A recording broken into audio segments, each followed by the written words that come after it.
Hi guys, today I will be showing you my client. Moni ang before ni ma'am nakilay. So, iyang skin type kay oily skin and active user po si ma'am sa Rejuve. And this is the result. So far, okay man ang result niya. Intact man po ang pigment. Okay ang retention. And wala na po na ako na-videoan ng during session ani kay nakalimot ko. And so far, na-happy man si ma'am sa result.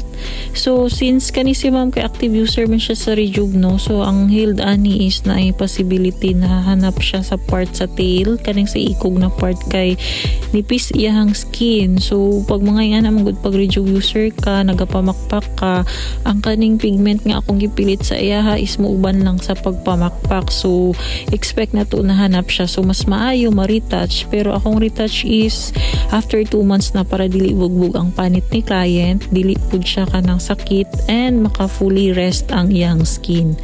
And that's all. Thank you so much for watching. Bye.